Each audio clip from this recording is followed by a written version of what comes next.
जीवन हमें एक मौका देता है, इसलिए जब भी सही कॉलेज चुनने का समय आए तो सिर्फ मंगलायतन यूनिवर्सिटी आपके बेहतरीन भविष्य और सर्वांगीण विकास के लिए। नमस्कार दोस्तों, आप देख रहे हैं जागरण जोश और मैं हूं आपके साथ सिमरन राजपाल।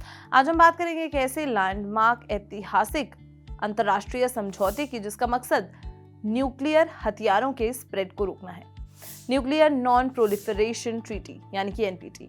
ये ट्रीटी न सिर्फ न्यूक्लियर टेक्नोलॉजी को फैलने से रोकती है बल्कि पीसफुल यूजेस में कोऑपरेशन को बढ़ावा देती है और न्यूक्लियर डिसआर्ममेंट के गोल को भी आगे बढ़ाती है। चलिए इसकी गहराई में जाते हैं।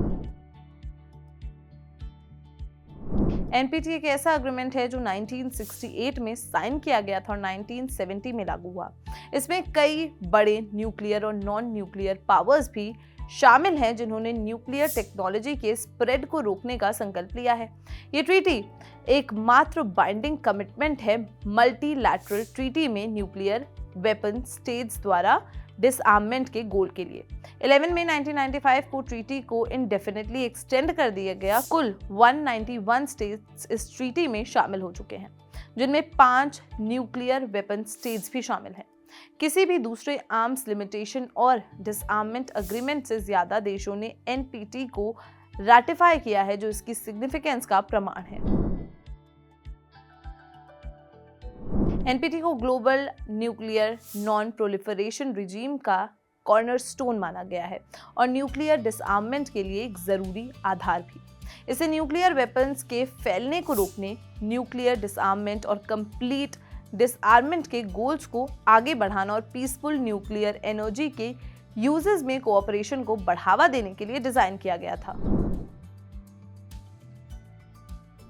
नॉन प्रोलिफरेशन के गोल को आगे बढ़ाने और स्टेट पार्टीज के बीच कॉन्फिडेंस बिल्डिंग मेजर्स के रूप में treaty international atomic energy agency IAEA की जिम्मेदारी के अंडर एक सेफगार्ड सिस्टम स्थापित करती है।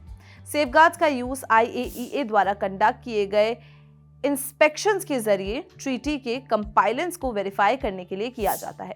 ट्रीटी पीसफुल न्यूक्लियर टेक्नोलॉजी के फील्ड में कोऑपरेशन को प्रमोट करती है और सभी स्टेट्स पार्टीज को इस टेक्नोलॉजी तक इक्वल एक्सेस देती है, जबकि सेफगार्ड्स फिजिल मटेरियल को वेपन्स यूज के लिए डाइवर्ट होने से रोकते हैं।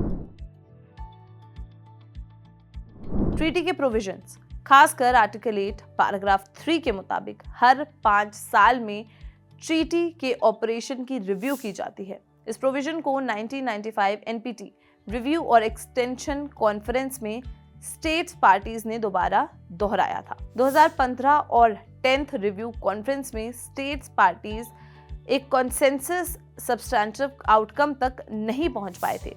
2010 रिव्यू कॉन्फ्रेंस में स्टेट्स पार्टीज ने एक फाइनल डॉक्यूमेंट पर अग्री किया था, लेकिन लगातार रिव्यू कॉन्फ्रेंसेस में कंसेंसस ना मिल पाना 1995 में ट्रीटी के इंडेफिनिट एक्सटेंशन का पैकेज के हिस्से के रूप में स्थापित स्ट्रेंथेंड रिव्यू प्रोसेस के लिए एक सेटबैक है।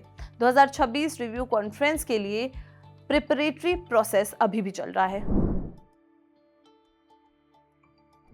एनपीटी अपने फ्लॉज के बावजूद न्यूक्लियर प्रोलिफरेशन को रोकने और डिसआर्ममेंट के गोल्स को आगे बढ़ाने में एक महत्वपूर्ण पिलर बना हुआ है। इसकी सफलता इस बात का प्रमाण है कि अंतर्राष्ट्रीय सहयोग से बड़े और कॉम्प्लेक्स ग्लोबल मुद्दे हल किए जा सकते हैं। न्यूक्लियर फ्री वर्ल्ड की तरफ बढ़ने में एनपीटी की भूमिका अनमोल रही है। एनपीटी पर आपका क्या कहना है, हमें कमेंट सेक्शन में जरूर बताएं और अगर ये वीडियो पसंद आई हो तो इसे लाइक और शेयर करना बिल्कुल भी ना भूलें और देखते रहें जागरण जोश।